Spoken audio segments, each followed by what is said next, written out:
Hey, hola a todos y bienvenidos a Basket Blog. Como ya sabes, yo soy Elegance. Hoy con un micrófono. A ver si mejoramos la calidad del sonido o no, y se escucha igual. Ya veremos. Este vídeo, el número 51, cumplimos un añito de canal. Así que vamos a hacer una celebración simbólica soplando una velita en un pastelito. ¡Que entre, por favor, el pastelito!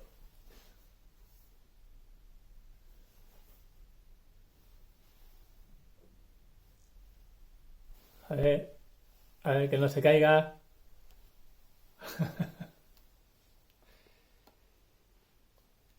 Y voy a soplar de manera simbólica, aunque no debería, ¿no? Porque eso del COVID no se puede soplar encima, vaya que se deja aquí esparcido aquí el virus. No, que no tengo el COVID ni nada, además que esto me lo voy a comer yo, que no pasa nada. Pues voy a soplar de manera simbólica esta velita de este pastelito por el primer aniversario del canal. El primero de muchos.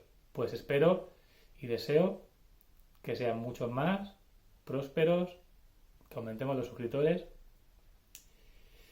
y que sigamos creciendo.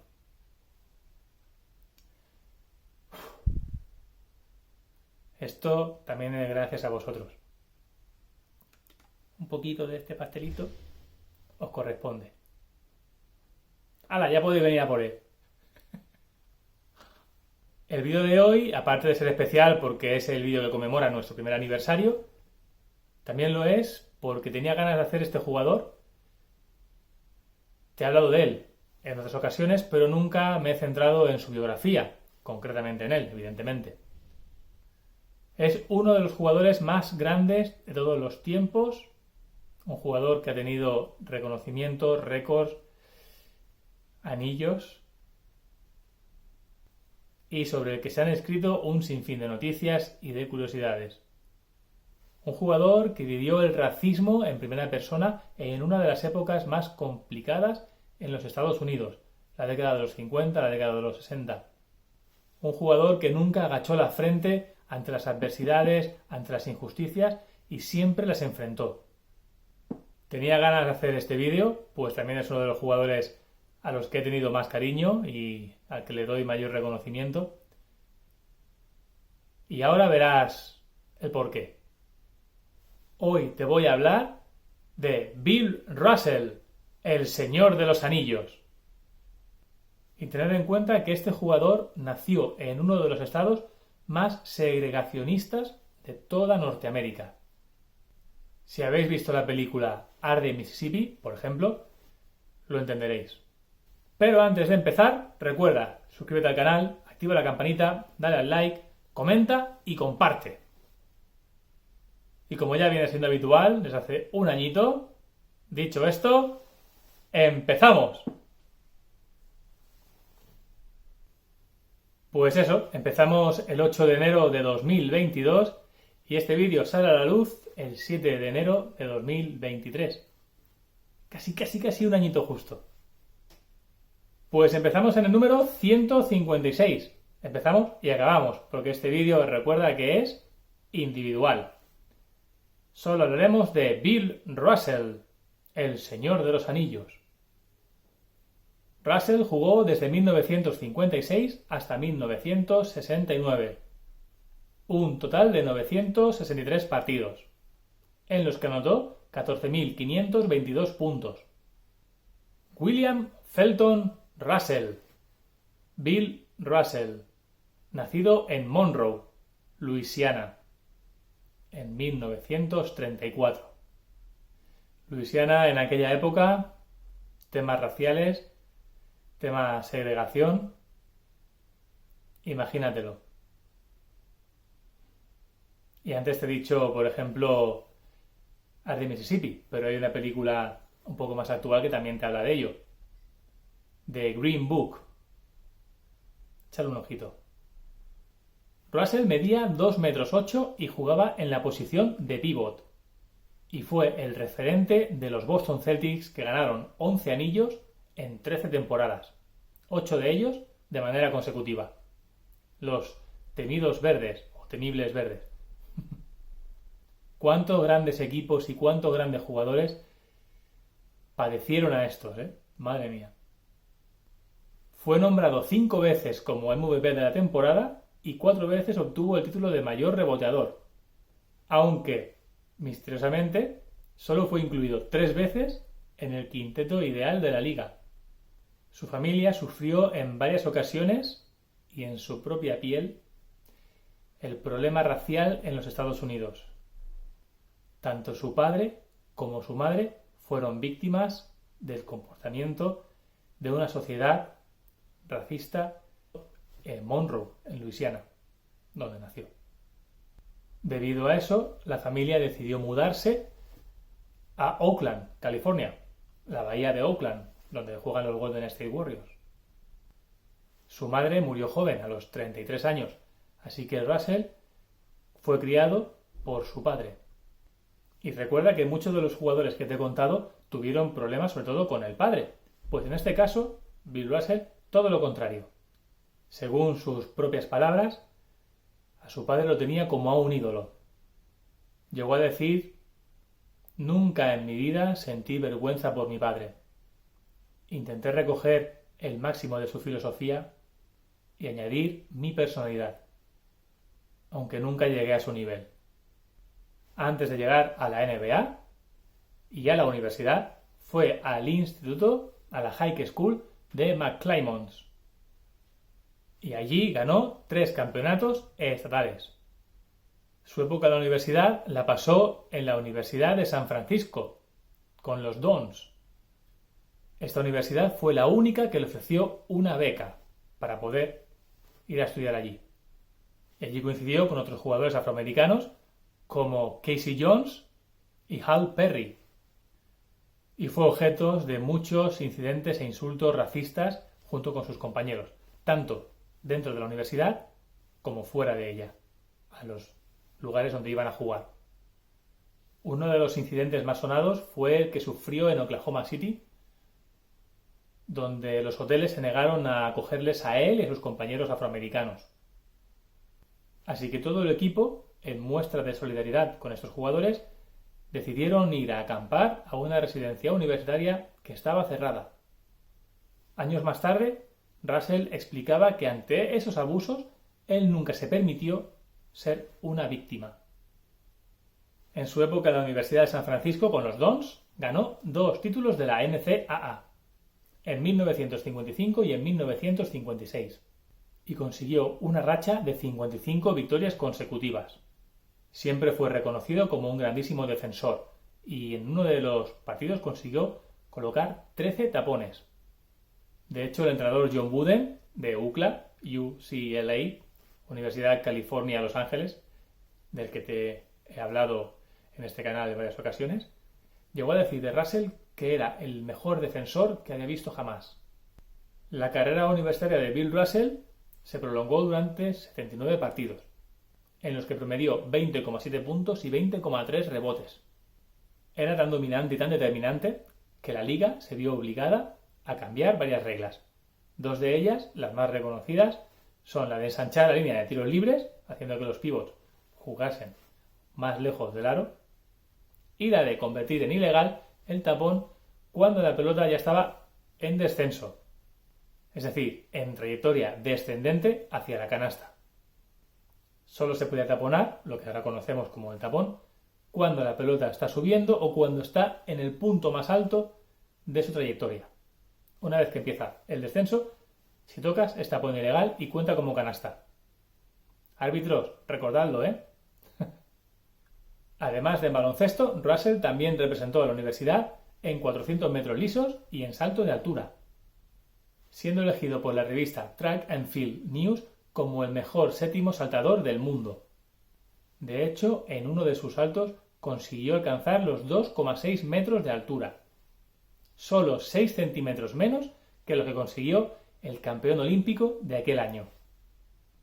Acaba su carrera universitaria y los Harlem Globetrotters deciden hacerle una oferta, pero el propietario decide que solo negocia con el entrenador de Russell, algo que enfadó bastante al jugador. Así pues, Russell prefirió no jugar para los Harlem Globetrotters y se declaró elegible para el draft de la NBA 1956. pero antes de dar el salto a la liga, estuvo en la selección olímpica de los Estados Unidos que consiguió el oro en Melbourne, venciendo en la final a la Unión Soviética por 89-55. Recuerda que en aquel momento la selección de Estados Unidos estaba representada única y exclusivamente por jugadores universitarios, no profesionales, como a día de hoy. Los Estados Unidos ganaron sus partidos por una diferencia de 53,5 puntos. Y antes de repasar su trayectoria en la NBA, recuerda que Russell está considerado como uno de los mejores defensores de toda la historia de la liga, gracias a sus tapones y a su defensa al hombre. Eso inspiró a muchos de sus compañeros y rivales y fue determinante en aquellos Boston Celtics de los años 50 y 60. Además, consiguió atrapar 21.620 rebotes a lo largo de su carrera, siendo junto a Will Chamberlain los dos únicos jugadores que han conseguido atrapar más de 50 rebotes en un partido. La pena es que nunca se prodigó en ataque. No le apetecía el juego ofensivo.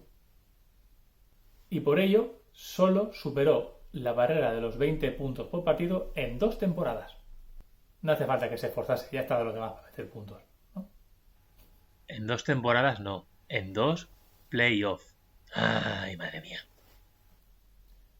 Al poco de su fallecimiento, el 31 de julio de 2022, hace relativamente poco, la NBA decidió retirar el número 6 de todas las franquicias de la liga, convirtiéndose en el único jugador en recibir semejante honor. Pero bueno, que para mí es una auténtica chorrada y una auténtica tontería que ha hecho la liga en su buenismo y en su bienqueradismo. De hecho, que alguien me explique por qué este honor no lo tiene gente como Will Chamberlain también. En fin, la época que nos ha tocado vivir. Seguro que si Russell estuviera en vida o pudiera hacernos llegar su pensamiento, vería esto como una absoluta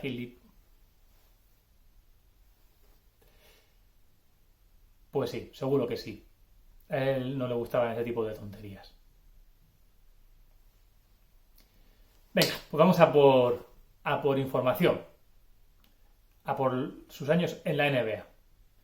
Red Auerbach, el entrenador de los Boston Celtics, quería a Bill Russell en la plantilla, costase lo que costase. Y eso que en aquella época los pivots no defendían, se centraban sobre todo en labores ofensivas. Pero como los Boston Celtics habían quedado segundos la temporada anterior, sus opciones de conseguir a Russell en el draft eran casi nulas. Y Auerbach ya había usado la elección territorial, de la que te hablé hace tiempo, que ahora no existe la elección territorial, en aquel momento sí, para escoger a Tom Hudson. Pero, casualidades de la vida, los Rochester Royals, que eran los que tenían el número 1 del draft, no querían a Bill Russell en la plantilla, puesto que el jugador exigía $25,000 y le habían echado el ojo a Maurice Stokes, un buen reboteador. Luego, los St. Louis Hawks, que tenían el número 2 del draft, sí que eligieron a Russell. Pero iban detrás de Ed Macauley, jugador de los Boston Celtics, que había sido 6 veces All-Star, que además había nacido en St. Louis, el equipo y la franquicia que jugaban en St. Louis, lo querían los St. Louis Hawks. Así que Red Auerbach, el entrenador, decidió negociar con los St. Louis siempre y cuando incluyesen en la negociación a Bill Russell.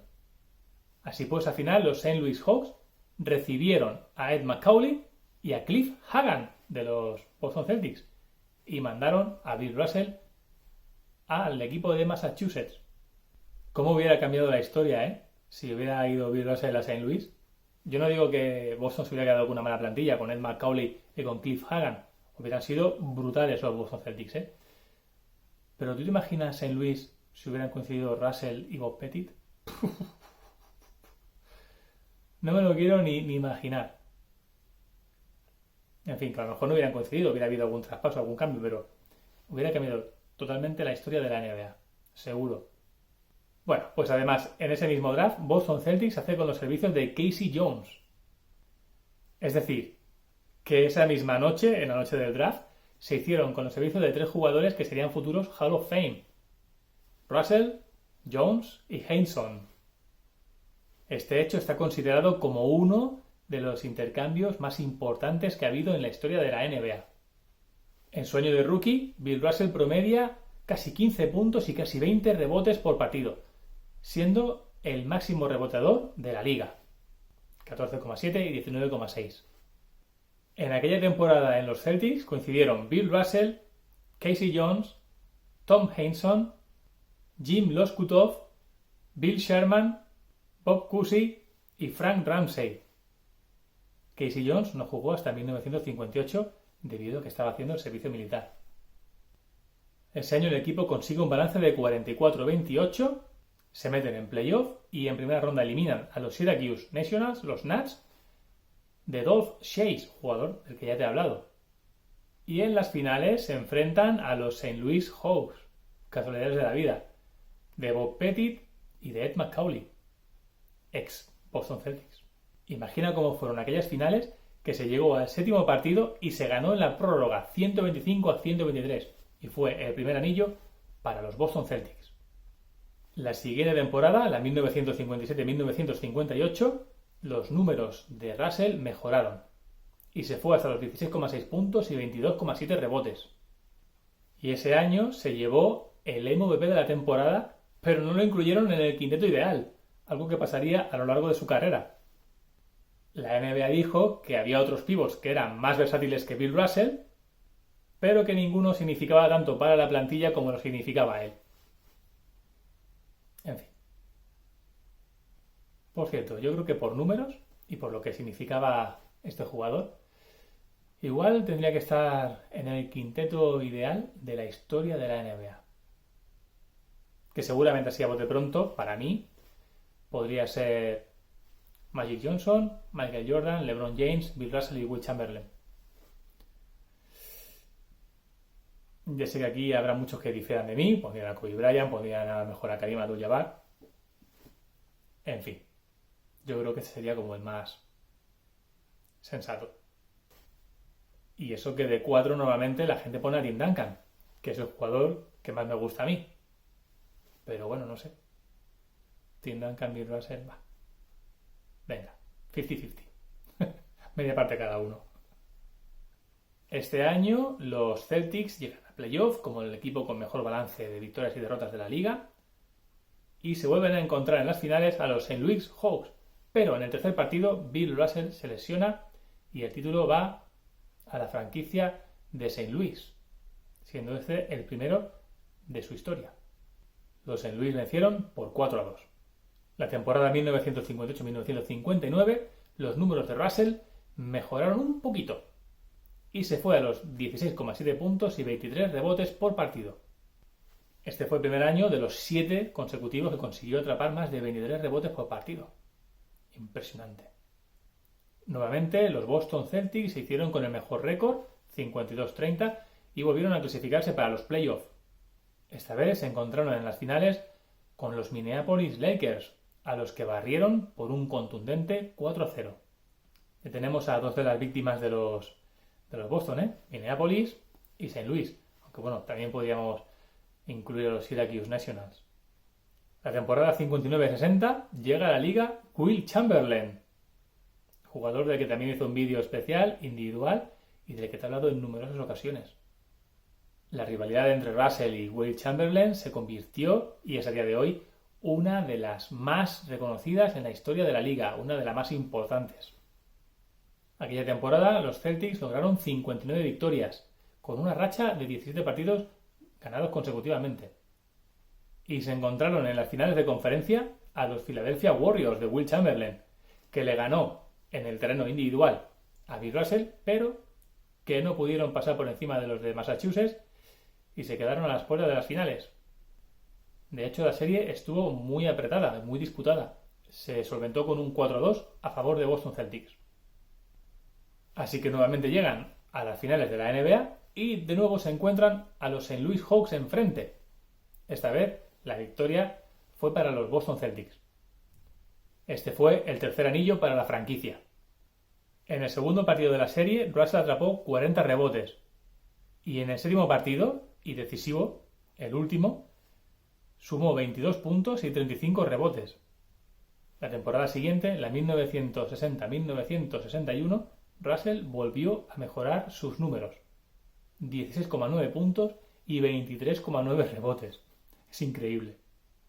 Se clasifican para los playoffs y eliminan en las finales de conferencia a los Syracuse Nationals por 4-1. Vuelven a llegar a las finales de la NBA y vuelven a tener enfrente a los St. Louis Hawks. Esta vez les vencen por 4-1. La temporada 61-62, Russell se va a otros asombrosos números. 18,9 puntos y 23,6 rebotes por partido. La franquicia se convierte en la primera en alcanzar las 60 victorias. Su balance fue de 60-22. Y Russell fue elegido MVP de la temporada. Vuelven a clasificarse para playoff con el número 1 y en las finales derrotan a Los Ángeles Lakers en el séptimo partido, donde Russell anotó 30 puntos. La temporada de 1962-1963, Bob Cousy se retira del baloncesto. La franquicia pierde uno de sus jugadores legendarios. Pero eligen a John Havlicek, es decir, obtienen a otro de sus jugadores legendarios. John Havlicek también te ha hablado de él. Russell promedia 16,8 puntos y 23,6 rebotes por partido y obtiene su cuarto título de MVP de la temporada. Boston vuelve a llegar a las finales de la NBA y vuelve a tener enfrente a los Lakers. ¿Quién ganará esta vez? Pues 4-2 para Boston. Los Lakers fueron otra víctima de aquellos temibles verdes. La temporada siguiente, 1963-1964, Boston Celtics hace otra campaña brillante y vuelven a las finales de la conferencia. Y aquí tienen enfrente a los Cincinnati Royals. Pasan por encima de estos por 4-1 y se plantan en las finales de la NBA. Otra vez. Y allí les esperan los San Francisco Warriors de Will Chamberlain. Este sería el séptimo anillo para la franquicia, el sexto de manera consecutiva. Y Bill Russell lideraría la liga en rebotes con 24,7 por primera vez desde que llegase a la liga Will Chamberlain. La temporada 1964-1965 fue también magnífica para Russell y para los Boston. Volvieron a obtener 62 victorias en la fase regular, obtuvo el título de máximo reboteador y el MVP de la temporada, vencen en las finales de conferencia a los Philadelphia 76ers de Will Chamberlain, también sufriendo mucho, 4-3. Recuerda que Chamberlain fichó esta temporada por los Philadelphia. Y llegan a las finales una vez más y vencen a los Lakers por 4-1. Así pues, otro anillo más para la franquicia de Massachusetts. La temporada 1965-1966 no iba a ser menos. Y los verdes ganan su octavo título consecutivo. Nuevamente eliminan en la final de conferencia a los 76ers y nuevamente se ven en las finales contra los Lakers, 4 veces en 5 años. Aunque esta vez la final estuvo más apretada. Fue para Boston, pero por 4-3. Los Lakers ya empezaban a darles guerra. Antes de empezar la temporada 1966-1967, el entrenador de Boston, Red Auerbach, se retira y se queda Bill Russell al frente del equipo como entrenador-jugador, convirtiéndose en el primer jugador negro afroamericano en ostentar el cargo de entrenador en una franquicia de la NBA. Se clasifican para los playoffs, pero caen en las finales de conferencia ante los 76ers de Will Chamberlain, que además habían logrado el mayor número de victorias en la fase regular de la liga de la historia en la NBA, con 68. Es decir, el balance era de 68-16. Hay que ver que ya no sé ni sumar ni restar ni nada. 68-14. Aquella temporada el entrenador de los 76ers era Alex Hannum, el mismo que con los Hawks en el 1958 derrotó a los Boston Celtics en las finales de la NBA.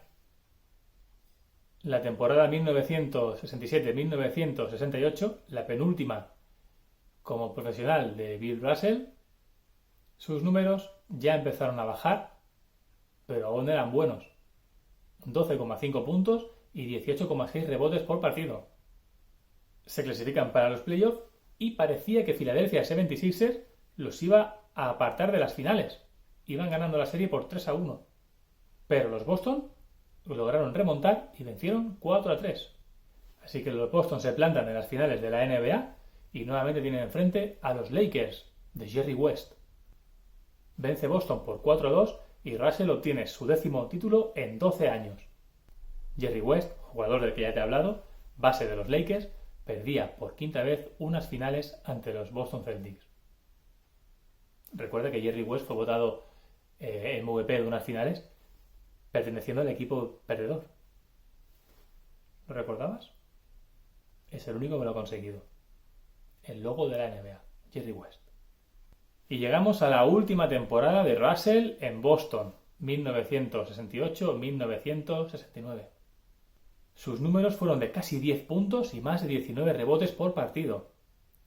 Boston obtiene un balance de 48-34 en fase regular y se clasifican en 4ª posición en el este.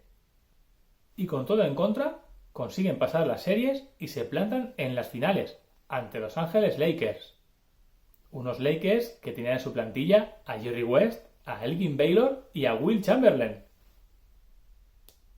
Will Chamberlain, Jerry West, quizás la mayor víctima de los Boston Celtics. Pobrecillos. Y llegan al 7º partido, donde Chamberlain se lesiona.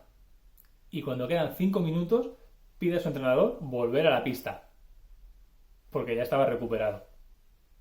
Pero el entrenador de Los Ángeles Lakers, Breda Kolf, decide que no ingresa en la pista, que Chamberlain se queda en el banquillo todavía. Esto enfadó bastante a Jerry West, ya te lo digo. Bueno, imagino que al resto de jugadores también. Y al final Boston gana el partido, gana el campeonato y Russell gana su 11º anillo. 11 anillos. 11 en 13 temporadas, Es un récord increíble. Y se despide de la NBA atrapando 21 rebotes. Y en mi opinión, Russell podría haber jugado una temporada más. No sé si esos números hubieran sido de 7 puntos, 15 rebotes, no lo sé. Pero desde luego que hubiera ayudado mucho desde el banquillo, aportando minutos de calidad cuando saliera él. Yo no creo que siendo el pívot titular, pívot dominante, pero desde luego aportando minutos de calidad, como ya te he dicho. Y sin quemarse demasiado. Fíjate de la importancia que tenía Russell en esta franquicia, en esta plantilla, en este equipo, que el año después de la retirada del jugador, Boston se quedó fuera de los playoffs por primera vez desde 1950, con un balance de 34 victorias, 48 derrotas. Los Celtics retiran el número 6 de Bill Russell en 1972 y en 1975 es incluido en el Hall of Fame, en el Salón de la Fama. Pero Russell, que tenía una relación complicada, estaba enfadado con los medios de comunicación, no asistió a ninguna de las 2 ceremonias. Por eso te digo que no habría aceptado que la NBA retirase el número 6 en todas las franquicias. Es que vamos, que no. Que Bill Russell tenía mucho carácter. Y normalmente con razón. Que no era un gallito y una superestrella como muchos jugadores de hoy en día. Ese tío tenía motivos.